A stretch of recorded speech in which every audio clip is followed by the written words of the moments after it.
তার থেকেও ইন্টারেস্টিং লাগলো যে আপনাদের ট্যাগ লাইনটা আচ্ছা মেধাবী নয় জঘন্য রকমের পরিশ্রমী হও। আরে তুমি তো ম্যাথ পারো না, তোমার কিন্তু বুয়েটে হবে না। তো এই কথাটা কাইন্ড অফ আমার খুব গায়ে লাগলো। বুয়েটে তো বায়োমেডিকেল ইঞ্জিনিয়ারিং আসি, মেডিকেলে আমি সলিমুল্লাহ মেডিকেল কলেজে চান্স পাইছিলাম, ঢাকা বিশ্ববিদ্যালয়ে 25তম, দেন ডেন্টালে থার্ড, বাংলাদেশ কৃষি বিশ্ববিদ্যালয়ের প্রথম, রাজশাহী বিশ্ববিদ্যালয়ের প্রথম, আইইউটি 45, সাস্ট 45, রুয়েটে সম্ভবত 31, কুয়েটে 62, ইভেন আমি ইঞ্জিনিয়ারিং কোচিং করে চারুকলাতেও চান্স পেয়েছিলাম।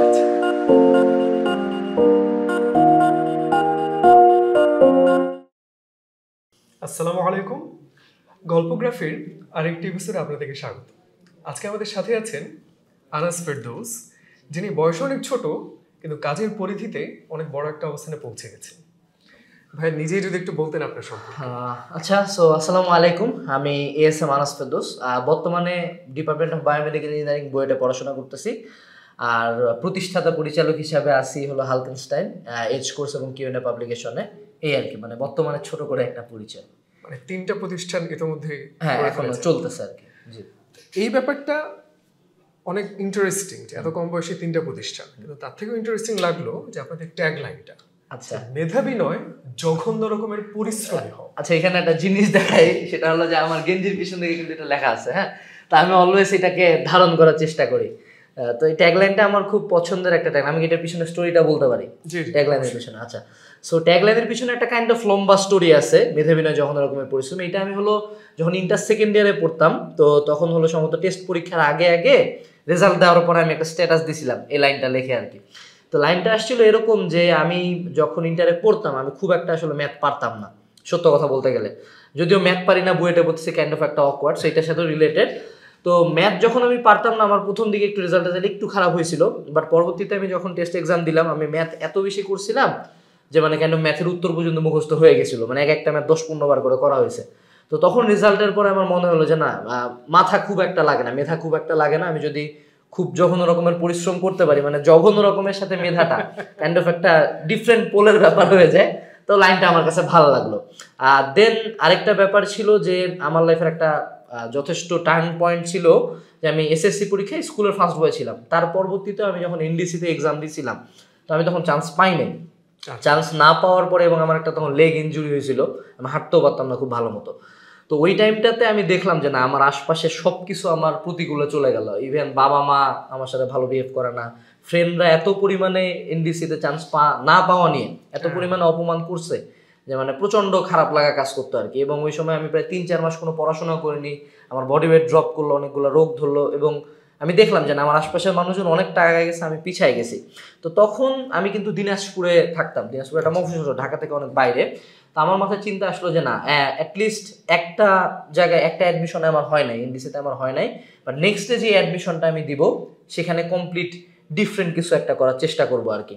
তো ওখান থেকে আমার মনে হলো যে না, যে এই লাইনটা যে হ্যাঁ, ঢাকায় যারা আছে ওদের ভালো টিচার আছে, ওরা মেধাবী হইতে পারে, ভালো বই আছে, বাট আমি যদি যখন রকমের একটা পরিশ্রম করি হয়তো বা রেজাল্ট ডিফারেন্ট কিছু একটা হবে। দেন আমি টার্গেট করলাম যে না, যেহেতু আগের বার অ্যাডমিশনে আমার কথা কেউ খেয়াল রাখে নাই, তো এবার অ্যাডমিশনে এমন কিছু একটা করতে হবে যাতে আমাকে সবাই কাইন্ড অফ খেয়াল রাখে। তো ওইভাবে আমি প্রায় 15টা ভার্সিটিতে পরীক্ষা দিয়েছি। এর মধ্যে কিছু রেজাল্ট হয়তো একটু বলতে হয়, সেটা হলো যে আমি বুয়েটে তো বায়োমেডিকেল ইঞ্জিনিয়ারিং আসি, মেডিকেলে আমি সলিমুল্লাহ মেডিকেল কলেজে চান্স পাইছিলাম, ঢাকা বিশ্ববিদ্যালয়ে 25তম, দেন ডেন্টালে থার্ড, বাংলাদেশ কৃষি বিশ্ববিদ্যালয়ের প্রথম, রাজশাহী বিশ্ববিদ্যালয়ের প্রথম, আইইউটি 45, সাস্ট 45, রুয়েটে সম্ভবত 31, কুয়েটে 62, তার পরবর্তীতে এফএমসিতে মনে হয় চান্স পাইছিলাম। ইভেন আমি ইঞ্জিনিয়ারিং কোচিং করে চারুকলাতেও চান্স পাইছিলাম, চারুকলাতেও এক্সাম দিয়েছিলাম। তো এরকম আর কি। ওভারঅল আমার প্রায় 15টা ভার্সিটি আমার কাইন্ড অফ রেজাল্টের পরে ছিল। তো ওখান থেকে একটা মেসেজই দেওয়া ছিল যে না, আমি হয়তো বা খুব ভালো ম্যাথ পারতাম না, আমি ব্রেনের দিক থেকে হয়তো অনেকের চেয়ে কম ছিলাম, বাট এই ভার্সিটিগুলোতে চান্স পাওয়ার আমার মেইন রিজন ছিল যে আমি এত পরিমাণে question bank solving, admission exam দেওয়া বা এত পরিমাণে এফোর্ট দিয়েছিলাম অ্যাডমিশন টাইমটাতে যে না, আমার মাথা লাগে নাই, বাট আমার পরিশ্রম দিয়ে হয়ে গেছে। তো কাইন্ড অফ ওই ট্যাগ লাইনটাই এখন পর্যন্ত বহন করি পার্সোনাল লাইফের ক্ষেত্রে, এবং ইনশাল্লাহ সামনে বহন করবো আর কি। এটাই ছোট করে একটা স্টোরি আর কি ট্যাগ লাইনের পিছনে। আচ্ছা, এই যে আপনি বললেন যে কাঙ্ক্ষিত কলেজে চান্স না পাওয়ার পরে যে একটা ডিপ্রেশন বা ফ্রাস্ট্রেশন ছিল, তো ওই সময়টা আপনার পাশে কারা ছিল না সেটা জানলাম, তো পাশে ছিল কারা? পাশে ছিল কারা বলতে, সত্য কথা বলতে ওই সময় শুধু আমার মা পাশে ছিল। আমার আব্বু আমার উপর খুব চেতা ছিল, হ্যাঁ, মানে অনেক কয় মাস আব্বু কথাই বলতো না, এরকম একটা অবস্থা। বাট ওই সময়টাতে আমার বাবা আবার হাজী দানেশের প্রফেসর আর কি বিশ্ববিদ্যালয়ে। তো আমরা ক্যাম্পাসে থাকতাম। আম্মু আমাকে একাই বললো যে তুমি শহরে যাও, শহরে যে একটা একা বাসা নিয়ে থাকো, ওখানে পড়াশোনা করো। তো ওই টাইমটাতে আম্মু প্রথম 6 মাস আমাকে সাপোর্ট দিছিল। তার পরবর্তীতে আমার বাবাও আসলে বুঝতে পারলো যে না, ছেলের একবার ভুল হয়েছে, নেক্সট আর হবে না, আমিও বললাম আর কি। তো দেন তার পরবর্তীতে আব্বু এসে সাপোর্ট করা শুরু করলো। বাট ওই মোমেন্টটাতে এক্স্যাক্টলি সাপোর্ট বলতে আর কেউ দেয় নাই। সত্য কথা বলে আমার একটা ফ্রেন্ড ছিল মোহাম্মদ মেহেদি হাসান জিয়াদ, আমার best friend still now. So ও আর আমি মিলেই যতটুকু আর কি করছে, আমার মা আর আমার বেস্ট ফ্রেন্ড, এর বাইরে আসলে ওভাবে কারো সাপোর্ট পাইনি। কারণ যেই যাইতো পারেতে, আমি আসলে মানে প্রথম দিকে ভালো রেজাল্ট করছি, হঠাৎ করে একটা ড্রপ পয়েন্ট যেটা কেউ আশা করেনি, সবাই এটা নিয়ে কথাই শুনে, তো কাইন্ড অফ একটা ব্যাপার ছিল আর কি। আচ্ছা, এই যে সময়টায় আপনি পরিবার থেকে বিচ্ছিন্ন ছিলেন, তো তখন আপনার যে খরচ জোগানো, থাকা, সবকিছু কিভাবে করতেন? আচ্ছা, ওই সময় খরচ জোগানো বলতে ওই সময় আম্মু একটা খরচ দেওয়ার চেষ্টা করতো। বাট সত্য কথা বলতে বলে প্রথম কয়েকদিন যখন আমি একা থাকতাম আর কি, যথেষ্ট কষ্ট করে থাকতে হয়েছে। মানে আমি ওভারঅল একা একটা বাসায় থাকতাম, একটা ভয়ের ব্যাপার ছিল, কখনো একা থাকি নাই। 2 নাম্বার হলো যে পার ডে একটা খাওয়ার অ্যালাউন্স ছিল, আমি মোটামুটি একটা বাজেটিং করে ফেলছিলাম যে 200-300 মধ্যে থাকতে হবে। তো ওইখানে একটা খাওয়ার খরচ যে না, মোটামুটি চিপ ফুড কোথায় পাওয়া যায়। দেন আমি হলো সাইকেলে করে কোচিংগুলোতে যাইতাম প্রথম আর কি। এখানে একটা কথা উল্লেখ্য যে মানে এরকম না যে আমার ফ্যামিলি অনেক গরিব, বাট আমার বাবার কাছ থেকে আমি নিতাম না, ঠিক আছে, মানে যাই যে আলাদা করে চাবো রেজাল্টের পরবর্তীতে, এইটা আসলে ইচ্ছা করতো না আর কি। তো ওইভাবেই ম্যানেজ হইতো। বাট প্রথম 6 মান্থ একটু টাফ গেছে। বাট যখন আব্বু আবার আমার সাথে শহরে আসলো, শহরে এসে আমাদের সাথে থাকা শুরু করলো, তখন আর এরকম কোনো ফিনান্সিয়াল হার্ডশিপ আর কি ফেস করি নাই। ইন্টার লাইফটা বাকিটা স্মুথ গেছে আর কি। কিন্তু আপনার মানে ওই ছোট বয়সে কিন্তু বাস্তবতা প্রথম 6 মাসে আর কি একা থাকা বা একা থেকে কতটুকু ম্যানেজ করতে হয়, কস্টিংটা কেমন বা ওভারঅল কতটুকু হাঁটা। তাছাড়া আমার তো পায়েও প্রবলেম ছিল, ওই পায়ের প্রবলেম নিয়ে সাইকেল চালায় যাওয়াটা, এটা কাইন্ড অফ যথেষ্ট একটা লার্নিং ছিল আমার জন্য। ওই সময়টা কোন কোন টিচার আপনাকে ইন্সপায়ার করলেন? টিচার বলতেন আমাদের দিনাজপুরের সঞ্জীব স্যার, সালাম স্যার, বৈশ্য স্যার, বাবুল আক্তার স্যার, হাসান রাশেদ ভাই। মানে আমার ওভারঅল সব টিচারে যথেষ্ট মোটিভেটিং ছিলেন। এই জিনিসটা আমার ক্ষেত্রে যথেষ্ট ভালো ছিল। আমাদের দিনাজপুরের ইনফ্রাস্ট্রাকচারটা যথেষ্ট ভালো ছিল এই দিক থেকে, যে না ওভারঅল সবাইকে চান্স পাওয়ার জন্য যথেষ্ট মোটিভেট করা হয় আর কি। ওনারা মোটামুটি বলতো যে না, একবার খারাপ হয়েছে, নেক্সট টাইম তোমাকে দেখা দিতে হবে। এবং আরেকটা ব্যাপার ছিল যে যখন আমি এফোর্ট দেওয়া শুরু করলাম স্যারদের কাছে মানে প্রতিদিন পড়া ধরানো বা ম্যাথ করার ক্ষেত্রে আমি অলওয়েজ মানে ট্রাই করতাম নিজে করার আগায় থাকার। তো স্যাররা বলতো না যে এই ছেলেটা চান্স পাবে এবার মেডিকেলে বা বুয়েটে, এই ছেলেটা ভালো করবে। তো ওই কথাগুলোই কাইন্ড অফ একটা এক্সপেকটেশনের প্রেশার বলে না, ওভারঅল একটা মোটিভেটিং ফ্যাক্টর হিসেবে কাজ করতো আর কি। আচ্ছা, এই যে বয়সটা, ইন্টারমিডিয়েট পরীক্ষার পরে তারা ভর্তি পরীক্ষা দেবে, অনেকে গাইডেন্স পায় না। এই যে আপনি বলেন যে পরিশ্রম করলেন, সফল হলেন, অনেক পরিশ্রম করে কাঙ্ক্ষিত সাফল্য পায় না।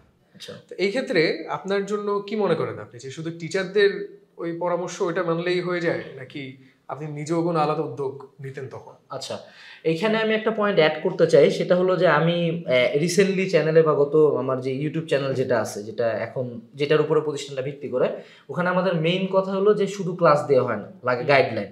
তো কথাটা হলো যে অনেকে যদি পড়াশোনার পার্সপেক্টিভটাতে আসে, পড়াশোনার পার্সপেক্টিভে আছে সবাই শুধু ক্লাস করে পড়াশোনা করে, বাট ওভারঅল একটা গাইডলাইন লাগে, মেন্টর লাগে। তো আমি যেটা করছিলাম যে শুরু থেকে আমি বুয়েটের জন্য একজন ভাইয়া রাখছিলাম। ভাইয়ার বলতে উনি টিচার না, বাট একজন সিনিয়র ভাই আমাদের এলাকার। মেডিকেলের জন্য একজন আপুর সাথে কথা বলতাম, ঢাবের জন্য আরেকজনের সাথে কথা বলতাম। ওভারঅল আমি তাদের কাছ থেকে গাইডলাইন নেওয়ার চেষ্টা করতাম। ইটস নট লাইক দ্যাট যে আমি ব্যাংকিং কোন বুঝি না, বাট ব্যাংকিং কোনের ম্যাথটা কোন পার্সপেক্টিভে আসতে পারে, বিপরীত ম্যাট্রিক্স সবাই বের করতে পারে, বাট এটা আমি 30 সেকেন্ডে করবো। আমার ফার্স্ট ইয়ার থেকে কেমনে পড়া উচিত, এই সাবজেক্টটা কেমনে অ্যাপ্রোচ করা উচিত, এই গাইডটা কেমনে পড়া উচিত, ওভারঅল মানে আমি একটা গাইডলাইন ফলো করার চেষ্টা করতাম। এবং আমাদের যে চ্যানেল হালথ ইনস্ট্যান্ট, এটাও কাইন্ড অফ আমরা ক্লাস ভিত্তিক করি না, ক্লাস অনলাইনে তো ফ্রিতেই অনেক আছে, বাট আমরা ট্রাই করি রিয়েলিস্টিক গাইডলাইন দাও, যে একজন স্টুডেন্ট অ্যাকচুয়াল যে প্রবলেমগুলো ফেস করে সেগুলোর কিভাবে সলিউশন দেওয়া যায় আর কি। তো আমার মনে হয় যে অনেক পরিশ্রম করে সফলতা না আসার একটা রিজন হলো যে গাইডলাইন, প্রপার গাইডলাইন ফলো না করা, নিজের মতো করে। আমি জাস্ট এখন যদি সেম জায়গায় একটা ওয়েট ধরে অনেকক্ষণ ধরে দাঁড়ায় আছেন, আমি যদি আশা করি যে না আমার মাসল ফুলে যাবে, এরকম তো না, আমাকে আপ ডাউন করতে হবে, স্ট্রেস দিতে হবে, টাইম দিতে হবে। আর আরেকটা ব্যাপার হলো যে অনেক পরিশ্রম করা এটা কাইন্ড অফ একটা আপেক্ষিক থিং। যদি আমার সে টু সে ম্যাথের মাথা খারাপ, ম্যাথ কম পারি, অবভিয়াসলি আমাকে এফোর্ট দিতে হবে। এখন আমার জন্য যেটা অনেক পরিশ্রম 10 ঘন্টা, যার ম্যাথের মাথা ভালো ও 3 ঘন্টা ম্যাথ করলে এটা ওর কাছে অনেকক্ষণ ধরে ম্যাথ করছে। সো আমাকে এই পার্সপেক্টিভটা চিন্তা করতে হবে যে পরিশ্রমের ব্যাপারটা সবার জন্য সেম না। খুব ভালো ইজি উদাহরণ হলো একজন রিক্সাওয়ালা মামা, উনি 17 ঘন্টা বা 10 ঘন্টা প্লাস রিক্সা চালায়, পার ডে ইনকাম কত? 1000। আবার সেম 10 ঘন্টা এফোর্ট করে মানুষ 1 কোটি টাকা ইনকাম করতে পারে। তো এখানে তো তার আর আমি যদি সে এফোর্ট হিসাব করি যে না আমি অনেক পরিশ্রম করছি, সে অনেক পরিশ্রম করছে, সে যদি বলে এখন আমার 1 কোটি টাকা কই, তো এখানে বুঝতে হবে যে সবার আউটপুটটা সেম না, বাট আমার ইনপুট লেভেলটা কমপ্লিটলি ডিপেন্ড করে আমার উপর। সো অনেক পরিশ্রম সংজ্ঞায়িত করার আগে বুঝতে হবে যে না আমার ক্যালিবারটা কতটুকু। আর আমরা অনেক সময় আছে যে খুব অল্প পরিশ্রম করে, ধরেন আমি 6 ঘন্টা 7 ঘন্টা পরে বলছি না অনেক পড়ছি, আসলে অনেক পড়া এটা না, অনেক পড়া আরো বেশি পড়া যায় আর কি। জি, আপনি বলতে চাচ্ছেন সময়টা না, বরং আপনার ইনপুটটা, ওইটার আউটপুট কতখানি আনতে পারছেন সেটাই হচ্ছে সাফল্য। তো এই যে পরিশ্রম করে আপনি সাফল্যটা পেলেন, যে আগের সেই ব্যর্থতা, কলেজে চান্স পান নাই কাঙ্ক্ষিত, এখন আপনি একই সাথে সলিমুল্লাহ মেডিকেলও পেলেন, বুয়েটও পেলেন। তো তারপরে আপনি মানে মেডিকেল এত আকাঙ্ক্ষিত সেটা রেখে বুয়েটে কেন গেলেন? আচ্ছা, এখানেও একটা কাইন্ড অফ মজার স্টোরি আছে। সেটা হলো যে আমি ফার্স্ট ইয়ার থেকে অ্যারাউন্ড সেকেন্ড ইয়ার পর্যন্ত সোললি মেডিকেল ফোকাস ছিলাম আর কি। তো মেডিকেল ফোকাস থাকার পরে যেটা হয়েছিল যে লাস্টের দিকে আসে আমি একজন ম্যাথের স্যারের কাছে পড়তাম, দিনাজপুরে একজন অনেক সিনিয়র সম্মানী স্যার। তো উনার কাছে পড়তে পড়তে উনি একদিন ক্লাসের মধ্যে আমাকে বললো যে এত টিউবলাইট, আমি মানে ম্যাথের সলিউশন নিয়ে ঘুরে বেড়াতাম, সলিউশন দেখে দেখে ম্যাথ করতাম, তো তুমি তো ম্যাথ পারো না, তোমার কিন্তু বইটা হবে না। তো এই কথাটা কাইন্ড অফ আমার খুব গায়ে লাগলো। ওই দিনকার পর থেকে আমি স্যারের কাছে জানি, বাট আমি স্যারের কাছে অনেক বেশি কৃতজ্ঞ যে না স্যার এই কথাটা না বললে হয়তো আজকে বইটা পড়তাম না। তো আমার মনে হয় যে না স্যার এটা বলছে, আমি স্যারকে অনেক বেশি ভালোবাসতাম ওই সময়, অনেক বেশি শ্রদ্ধা করতাম। তো মনে হলো যে না স্যার যেহেতু বলছে, স্যারকে দেখানোর জন্য অ্যাটলিস্ট আমার বুয়েট প্রিপারেশন নেওয়া উচিত। তো তখন আবার আমাদের দিনাজপুরে সাকিব ভাই, উনি একজন বুয়েটের বড় ভাই, ওনার কাছ থেকে মোটামুটি গাইডলাইন নিয়ে ওভারঅল ওই টাইম থেকে বুয়েটের সোল প্রিপারেশন শুরু করলাম। আর এই যে শুরু থেকে এনডিসি স্টোরি পড়ে ইচ্ছা ছিল যে না ডিফারেন্ট কিছু করা। তো একটা টার্ম লাইন আছে আমাদের ট্রিপলেট প্রিপারেশন, বুয়েট মেডিকেল ঢাবি তিনটাতেই যারা চান্স পায় আমরা বলি ট্রিপলেট। তো আমার ইচ্ছা ছিল যে এরকম কিছু একটা করা আর কি। তো তখন হলো বুয়েটেও পরীক্ষা দিলাম, মেডিকেলেও দিলাম, মোটামুটি তিনটাতে আমার হয়ে গেল। এবার ডিসিশন আসলো যে কেন আমি বুয়েটে মেডিকেলের এত কোচিং করার পরে। এখানে স্টোরিটা হলো যে আমার ফ্যামিলি থেকে মেডিকেল চাইতো, কিন্তু আমার একটু ইচ্ছা ছিল যে এই যে স্যারের একটা কথা, 2 নম্বর সেটা হলো যে আমি যেটা দেখতাম যে একজন ডাক্তারের ক্ষেত্রে উনার ইম্প্যাক্টটা, হ্যাঁ উনি রুগী দেখবেন অনেকগুলা, বাট একজন বায়োমেডিক্যাল ইঞ্জিনিয়ারিং কি করে যে উনি হলো ডাক্তাররা কি ইনস্ট্রুমেন্ট ইউজ করবে, কি কি ডায়াগনোসিস মেথড ইউজ করবে, বা ডাক্তারদের যে ইনস্ট্রুমেন্ট আমাদেরকে সেটা নিয়ে কাজ করতে হয়। তো আমি অলরেডি ছোটবেলা থেকে রিসার্চ প্রজেক্টে কাজ করতাম, বিজ্ঞান জয়োৎসব, বিজ্ঞান কংগ্রেস। তো আমি চিন্তা করলাম যে আমি যদি এখানে যে রিসার্চ প্রজেক্টে আরো একটু ইমপ্রুভ করতে পারি, কোনো একটা ডিভাইস বানাইলাম বা কোনো একটা প্রসেস চেঞ্জ করলাম। আমি কারেন্টলিও ডেঙ্গু নিয়ে কাজ করতেছি, এর আগে ব্লাড ট্রান্সফিউশন নিয়ে কাজ করতেছি। তো এগুলো নিয়ে যখন কাজ করা যাবে আমার মনে হয় ইম্প্যাক্টটা আরো বড় রাখা যায় মেডিকেল সেক্টরে। তো কাইন্ড অফ রিসার্চ প্যাশন, স্যারের কথা প্লাস একটা গ্রেটার ইম্প্যাক্টের জন্য আমার আর কি মেডিকেলে ইভেন আমি ভর্তি হওয়ার পরে ভর্তি ক্যান্সেল করে বইটা আসে আর কি, এরকম। আচ্ছা, এই যে বুয়েটে চান্স পেয়ে গেলেন, অনেকের ক্ষেত্রে দেখা যায় যে ভাই মানে মাটিতে পা পড়ছে না অহংকারে, তো এই সময়টা মাথা ঠান্ডা রাখলেন আপনি এবং পড়াশোনার পাশাপাশি আপনি কতগুলো উদ্যোগও নিলেন। আমরা দেখতে পাচ্ছি যে হালকেনস্টাইন, তারপর এজ কোর্স, কিউএনএ পাবলিকেশন, এগুলো কিভাবে শুরু হলো আপনার? আচ্ছা, এগুলা শুরু হওয়ার একটা স্টোরি হলো যে আমি যখন বুয়েটে চান্স পেলাম, প্রথমে আসলে টার্গেট ছিল না যে এগুলা করব। ইনিশিয়াল আমার টার্গেট ছিল যে এই যে গাইডলাইনের ব্যাপারটা আমি বললাম না, তো আমরা দিনাজপুরে থাকাকালীন দিনাজপুরটা এত বেশি একটা রোল প্লে করছে যে আমি দিনাজপুরে একটা ইঞ্জিনিয়ারিং কোশ্চেন ব্যাংক এটা আমরা পাইতাম না, বুয়েটের জন্য অ্যাকচুয়ালি কি পড়তে এটা কেউ বলতে পারতো না। সো আমরা গাইডলাইনের একটা অনেক বেশি অভাব পাইছি ঢাকার বাইরে বিশেষ করে। এখন হয়তো বা সিনারিওটা একটু হলেও চেঞ্জ হয়েছে, বাট এই গাইডলাইনের অভাব থেকে আমার মনে হলো যে না অ্যাটলিস্ট আমি কিছু ভিডিও বানাই যেখানে আমি গাইডলাইন দিব, ক্লাস করাবো না, জাস্ট বলবো যে কেমনে বুয়েটের জন্য পড়বা, কেমনে অ্যান্সার করবা, কিভাবে কোশ্চেন ব্যাংক সলভ করতে হয়। এখান থেকে চ্যানেলটা মোটামুটি 1-2টা করে ভিডিও দিতাম শুরুর দিকে। আর বুয়েটে ভর্তি হওয়ার পরে আমার বাবা আবার চেতা যে আমার বাবা আজীবন চাইতো মেডিকেলে পড়ি। তো মেডিকেল যখন ক্যান্সেল করলাম, আবু বললো যে না আমি টাকা দেবো না। তো এখানে তখন আবার একটা হার্ডশিপ আমার হিট করলো যে না বাবার টাকা আছে, তারপর আমি তো পাচ্ছি না, আমি আবার চাইতেও একটু ইগোতে লাগতেছে না কেন চাবো। তো ওখান থেকে টিউশনি শুরু করলাম আমি, মানে প্রচুর পরিমাণে টিউশনি করতাম এবং একটা সাবলেট বাসা নিয়ে থাকতাম আর কি। তো ওখানে দেখা যেত যে সাবলেট বাসাতে থাকার আসলে যথেষ্ট কষ্ট, পুরান ঢাকার মতো এরিয়াতে সাবলেট বাসা যথেষ্ট ঘিঞ্চি, থাকা হওয়ার অনেক সমস্যা, প্লাস টিউশনি করা, প্লাস ভার্সিটি, ওভারঅল মানে সেলফ ডিপেন্ডেন্ট হওয়ার জন্য এগুলো নেওয়া। দেন তার পরবর্তীতে যেটা হলো যে আমি এই গাইডলাইন দিতে দিতে দেখলাম যে চ্যানেলের রেসপন্স ভালো, স্টুডেন্টরা ভালো রেসপন্স করতেছে। তো আমার মনে হলো যে আমি যখন এইচএসসিতে আবার দিনাজপুর বোর্ডে আমি ফার্স্ট হয়েছিলাম 1211 পায়, গোটা দেশে ছিলাম সেকেন্ড। তো তখন মনে হলো যে না আমার এইচএসসিতে যে আমি কি স্ট্র্যাটেজি ফলো করে অ্যানালাইসিস করে করছি ওটার উপর একটা সাজেশন লিখি। তো আমার প্রথম প্রতিষ্ঠান কিন্তু কিউএনএ পাবলিকেশন, ওখানে একটা ছোট 30 টাকা 40 টাকার আমরা একটা সাজেশন বিক্রি করতাম নীলক্ষেত থেকে। আচ্ছা, আমরা এখানে কিছু বই দেখতে পাচ্ছি। হ্যাঁ, কিউএনএ কিছু বই আছে আর কি। এখানে তো মানে বিভিন্ন টপিকের বই আছে। হ্যাঁ, ওভারঅল এখনো আমরা মানে এইচএসসি আর অ্যাডমিশন নিয়ে যা কাজ করতেছি আর কি। আচ্ছা, এখানে আমার কাছে আছে কিউএনএ গাণিতিক সূত্র সমগ্র, তারপর কিউএনএ মেডিকেল এক্সাম বুক, আর কিউএনএ এগ্রিকালচার অ্যানালিসিস, আরেকটা আছে সমন্বিত বাংলা দ্বিতীয় পত্র।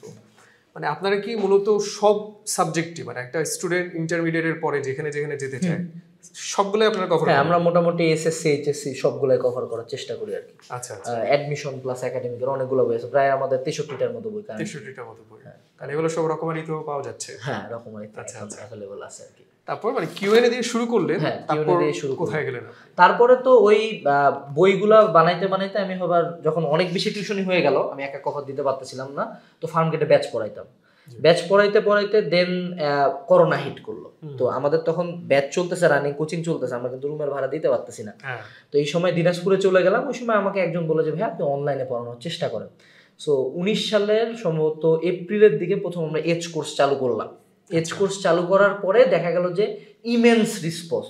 এইচ কোর্সটা কি নিয়েছে? এইচ কোর্সটা হলো যে অনলাইনে আমরা এসএসসি এইচএসসি একাডেমিক আর অ্যাডমিশন কোর্স করে। আচ্ছা, তো ওইখানে প্রচুর রেসপন্স পেলাম আমরা, প্রচুর, মানে ওই টাইমে পুরো প্রতিষ্ঠান বুম করলো এবং আমরা অনেক প্রায় 90-100 জন টিচার নিয়ে প্রায় আমরা ওই টাইমেই করোনার মধ্যে 30-40 হাজার স্টুডেন্টকে পেইড সার্ভিস দিয়েছি, ফ্রি তো অনেক বেশি আরও।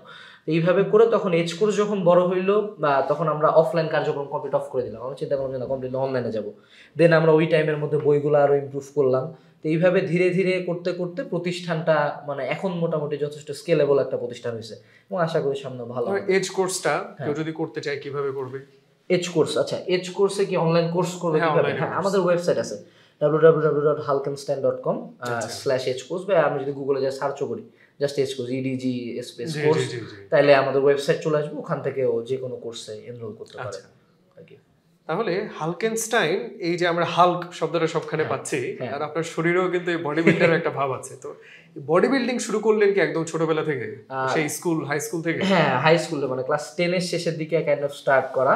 আর এই নামটা অ্যাকচুয়ালি আমার কাছেও লাগে পিকুলিয়ার, মানে আমি অনেকে আসলে এটা জিম ভাবে কাইন্ড অফ, নামটা জিমের সাথে বেশি যায়।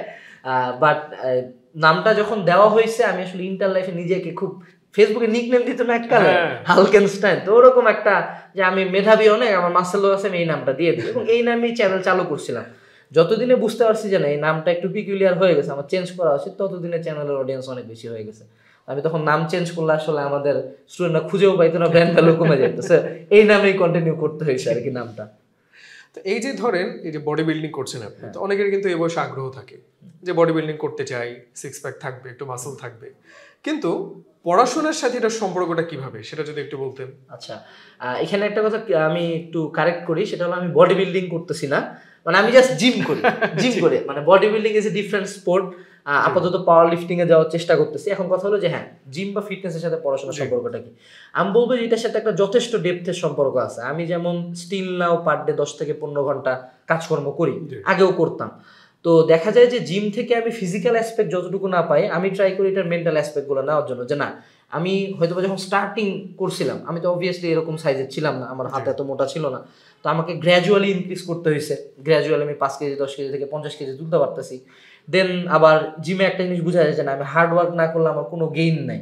সেই যে গ্র্যাজুয়ালি ইমপ্রুভমেন্ট, গেইন নাই, প্লাস এই যে একটা পারসিভারেন্স, যে আমি অনেকক্ষণ ধরে কনসিস্টেন্সলি মেনটেন করতেছি 2-3 বছর ধরে, এটা আরেকটা শিক্ষা। আরেকটা হলো এই যে ফিজিক্যালি ফিট থাকার ব্যাপারটা, যে আমি যদি এখন জিম করি, অবভিয়াসলি আমি বাকি 10 জন মানুষের চেয়ে এনার্জেটিক হব, তো অবভিয়াসলি আমি বাকিদের চেয়ে পড়াশোনা বেশি করতে পারবো। এই জিনিসটা আমার ক্ষেত্রে আমি দেখছি। আর আরেকটা হলো যে আমি যে জিনিসটা মেনটেন করতাম, এখানে আবার আরেকটা ঘটনা ঘটতে পারে যে কেউ জিম করতে গেলে জিম করে আসে টায়ার্ড লাগে, উল্টা আরো পড়তে পারে না। তো এখানে মাথায় রাখতে হবে যে এই যে কথা, আমি প্রফেশনাল না, আমি বডি বিল্ডার না, কিন্তু আমি ফিটনেস, যে আমার টার্গেট আমার একটা মাসল থাকবে, ফিট একটা বডি হবে। তো আমি ওভারঅল এটা মেনটেন করার চেষ্টা করতাম যে না, অ্যাটলিস্ট যতটুকু জিম লাগে ততটুকু করলাম, বাকি এনার্জিটা আমি আমার পড়াশোনা ইউজ করলাম আর কি। তো এই ওভারঅল একটা মেন্টাল অ্যাসপেক্ট আছে, একটা ফিজিক্যাল অ্যাসপেক্ট আছে আর কি জিমের সাথে। আপনি বলতে চাচ্ছেন যে মানে শরীর আর মন অনেকটা এক সুতোয় গাঁথা। শরীরকে যদি ডিসিপ্লিন রাখা হয়, তো মনটাও কিন্তু পড়াশোনা বা এইসবে কনসেন্ট্রেশনটা আরো ফোকাস বাড়বে। তো এই যে ধরেন আপনি জিম করছেন, আপনি প্রতিষ্ঠান চালাচ্ছেন, আপনি পড়াশোনাও করছেন, তো ওভারঅল আপনার ডেইলি যে স্কেডিউলটা, এটা কিরকম হতে পারে? আচ্ছা, ডেইলি স্কেডিউল হলো যে আমি মোটামুটি ভার্সিটিতেও যেহেতু পড়াশোনা করতেছি, তো আমি 9টার দিকে উঠে ভার্সিটি যাই। আমাদের ভার্সিটি অ্যারাউন্ড 5টা পর্যন্ত হয়। তো বাসায় আসি, খাই, 6টার দিকে জিমে যাই, 8টার দিকে জিম থেকে বের হই, তারপরে 8টার পরে অফিসে যাই, ঢুকি, অফিসে যাই, আমি অফিসের কাজকাম করি, ভিডিও বানাই, এটা অ্যারাউন্ড চলে রাত কত 11টা 12টা থেকে অ্যারাউন্ড 2টা পর্যন্ত আমি হলো আবার ওই ভার্সিটির কিছু কাজকাম বা আরও বাকি যদি কোনো মিটিং থাকে বাসায় এসে কাজ করি তখন। দেন 2টা বা 3টার মধ্যে আমি ঘুমায় যাই, ঘুম থেকে উঠে আবার ওই ধরেন 8টার দিকে, তারপর আবার 9টার দিকে ভার্সিটি। সেরকম একটা হেকটিক শিডিউল যায়, সপ্তাহে 5 দিন।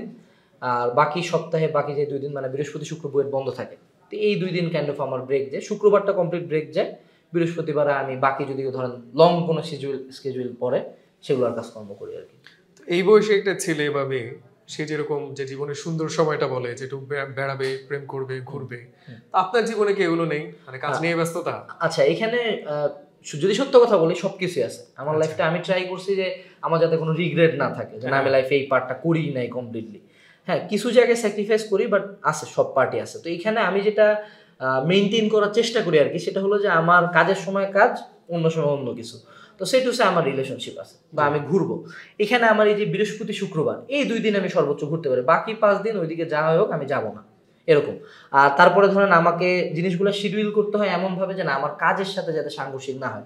আমরা যেটা করি যে এই বয়সে যেটা মেন ইস্যু, যে আমি যখন অন্যান্য কোনো মজা বা অন্য কোনো জায়গায় ডোপামিন পাওয়া যায়, আমি ওই জিনিসটাকে কমপ্লিট একটা ফোকাস আনে দিই। এখানে যে আমার কতটা বড় টাইম যাচ্ছে, টাইম ওয়েস্ট হচ্ছে, বা আমি আদৌ যে টাইমটা ব্যাক পাবো না, এটা যে golden time, it's okay, but এই টাইমে তো এনার্জিও সবচেয়ে বেশি। আমি তো 35-এ যে এত পরিশ্রম করতে পারবো না।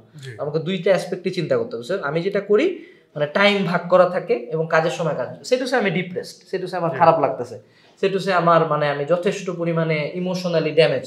বাট আমি যেটা করতাম যে হ্যাঁ আমি হয়তো বা এমনও টাইম গেছে যে পুরো রাত হয়তো বা কাঁদছি, 2টার দিক থেকে আমার কাঁদার রুটিন, তার আগে পর্যন্ত আমি বাকি যা করার সবকিছু করবো, দেন ডিপ্রেশনের টাইমে ডিপ্রেশন। মানে আমার পার্সোনাল লাইফের কোনো কিছু আমি আমার প্রফেশনাল লাইফে আনতাম না, এই জিনিসটা মেনটেন করছি আর কি। আচ্ছা, এই যে ধরেন আপনি বইগুলো লিখলেন, হ্যাঁ, এই বইগুলো শুরুতে আপনার মানে কোথায়, মানে দিনাজপুর কেন্দ্রিক ছিল আপনার? না, শুরু থেকে কেন্দ্রিক ছিল নীলক্ষেত কেন্দ্রিক। নীলক্ষেতের একটা দোকান থেকে দিতাম আর কি, ইউটিউবে কিছু ভিডিওর মধ্যে বলতাম, ওখান থেকে ছিল।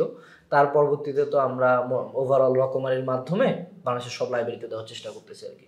বাট দিনাজপুরে আসলে ওভাবে আমি বইগুলা দিতে পারি নাই, কারণ দিনাজপুরের অ্যাসপেক্টটা এখনো অনেকটা ডিফারেন্ট। মানে আমাদের বইগুলা যেরকম ভাবে লেখা, দিনাজপুর এখনো ওই লেভেলে ইঞ্জিনিয়ারিং ফ্যান বেস বা মেডিকেল ফ্যান বেস ওভাবে তৈরি হয়নি। আচ্ছা, এই যে আপনার কথাগুলো শুনলাম, মানে পুরোটাতেই কিন্তু একটা ফোকাস, কনসেন্ট্রেশন, পারসেভারেন্স, এই ব্যাপারগুলো ছিল।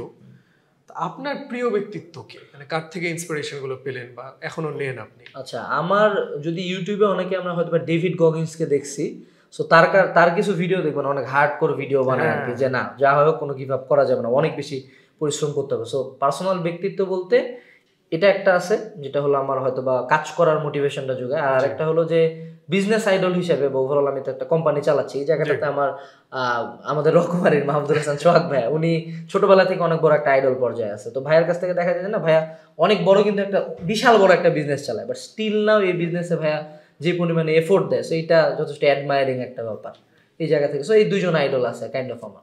না, এটা একটা ইন্টারেস্টিং পুরো গল্পটাই দেখছিলাম, যে যখন আপনি ব্যর্থ হলেন তখন কিন্তু একদম একা ছিলেন, আবার নিজের পরিশ্রমে সফল হতে হতে দেখলেন যে এখন কিন্তু চারপাশে সবাই সাপোর্টটা করছে, আর সাপোর্ট এভাবে গড়ে নিতে হয়। তো এই যে এখন আপনি একটা ভালো অবস্থানে আছেন, বাট আজ থেকে 10 বছর পরে আপনার পরিকল্পনা কোথায় দেখতে চান নিজেকে?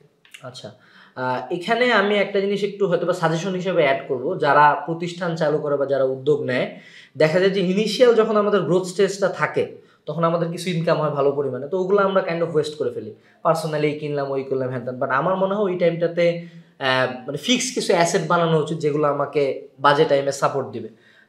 সেটা হচ্ছে রিয়েল এস্টেট, ফ্ল্যাট, জমি, এইসব, বা ওভারঅল এমন কোনো জায়গায় ইনভেস্ট করে যেখান থেকে আমি আমার ক্রাইসিস টাইমে আউটপুটটা পাবো। তো আমরা এই কাজটা আমাদের প্রতিষ্ঠানের ক্ষেত্রে অনেক ভালো মতো করতে পারছি আলহামদুলিল্লাহ। এবং সামনে যেটা প্ল্যান আছে যে আমরা এখন কারেন্টলি হয়তো শুধুমাত্র SSC, HSC, science, arts, commerce নিয়ে কাজ করতেছি। সামনে আমাদের ইচ্ছা আছে যে ইংলিশ ভার্সন, ইংলিশ মিডিয়াম, এগুলো নিয়ে আসলে অনলাইনে খুব ভালো কাজ হচ্ছে না, তো এগুলো নিয়ে কাজ করা, ওভারঅল বাকি সবগুলা ক্লাস যে 5, 8, 10 এগুলা ওভারঅল একটু ডেভেলপ করা, কাইন্ড অফ আমাদের টেক যে সিনারিওটা আছে এটাকে আরেকটু ডেভেলপ করার, বইগুলোর ক্ষেত্রে যে বইয়ের কোয়ালিটিগুলো আরেকটু ইমপ্রুভ করা, বইয়ের সংখ্যাগুলো ইমপ্রুভ করা। যেমন আমাদের যেগুলো বই, যেমন আমি এই বইটার কথাই বলি, সূত্র সমগ্র, মানে শুধুমাত্র এইচএসসি সূত্র একটা বইতে থাকবে এটা কিন্তু কারো মাথায় আসে না। আর আমাদের একটা বই আছে Q and A graph A to Z, শুধু গ্রাফের উপর, কিউএনএ সিম্পলিফাইড বায়োলজি ড্রয়িং এর উপর। আমাদের বইগুলোর নাম অ্যানালাইসিস, মানে এগুলো কিন্তু গাইড বইও না, কোশ্চেন ব্যাংকও না, কোশ্চেন ব্যাংকের অ্যানালাইসিস। তো আমরা ট্রাই করছি যে এমন জায়গায় বইগুলো লেখার জন্য যেগুলো জেনুইনলি লাগে। তো এরকম আরো বেশ কিছু বই আনার আমাদের সামনের প্ল্যান আছে।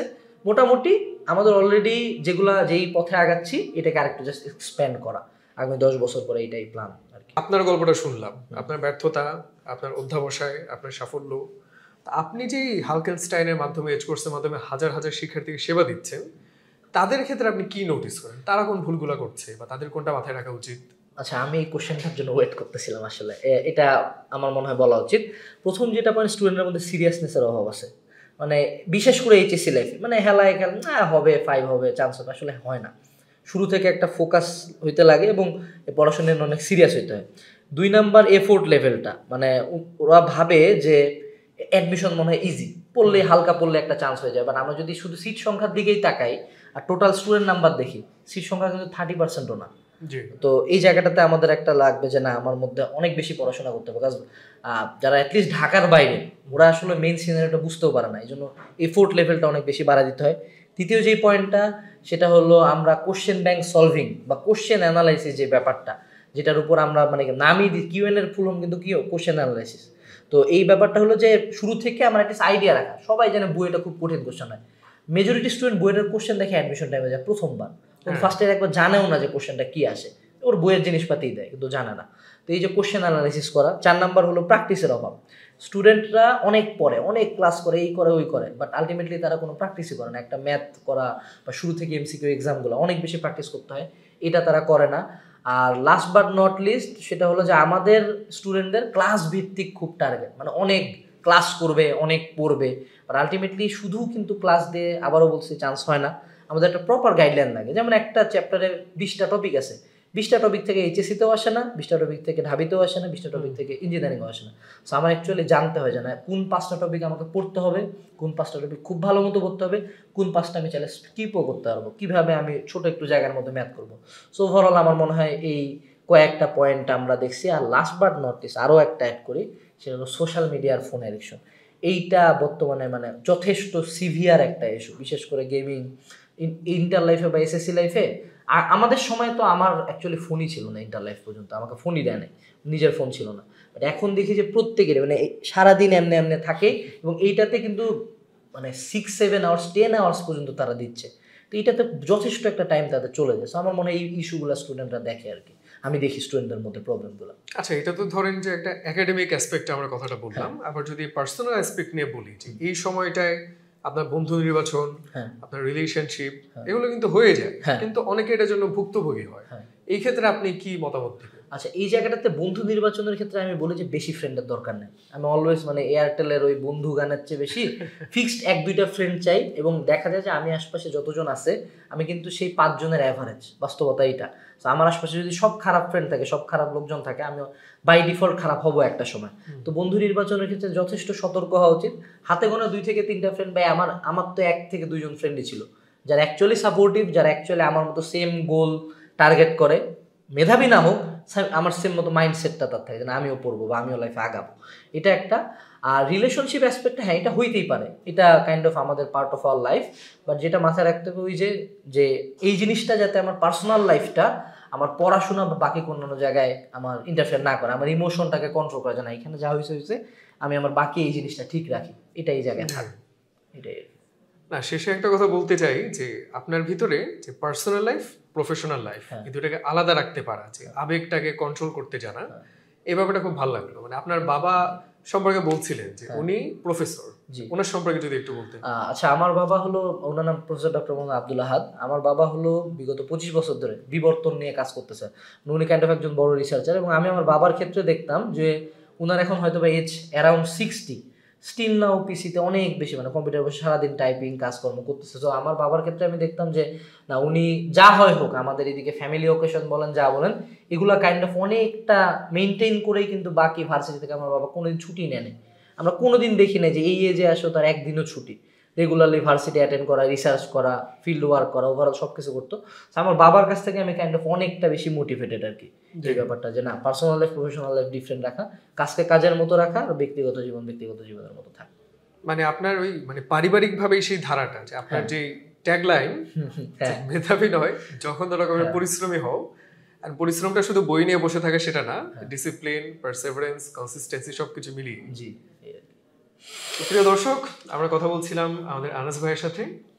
শুরুতে যেটা বলছিলাম যে বয়সে তিনি ছোট কিন্তু কাজের পরিধিতে অনেক বড়, এবং আমরা প্রত্যাশা রাখি আমাদের আনাস ভাই এতগুলো উদ্যোগ নিয়ে সামনে আগাচ্ছেন, তার মাধ্যমে তিনি নিজে উপকৃত হবেন এবং তার সেবার মাধ্যমে হাজার হাজার শিক্ষার্থী তারাও উপকৃত হবে, এটাই আমাদের প্রত্যাশা। অনেক ভালো থাকবেন আনাস ভাই। জি, থ্যাংক ইউ। গল্পগ্রাফির আরেকটি নতুন এপিসোড আজকে হয়ে গেল। আমার ব্যক্তিগতভাবে খুব ভালো লাগে যে এই মানুষগুলো গল্পগুলো শুনে নিজে অনেক সমৃদ্ধ হতে পারি। আশা করি দর্শক আপনাদেরও ভালো লেগেছে।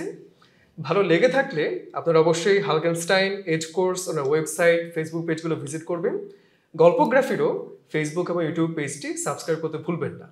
দেখা হবে আরেকটি এপিসোডে আরেকটি গল্প নিয়ে। সেই পর্যন্ত ভালো থাকবেন। আসসালামু আলাইকুম।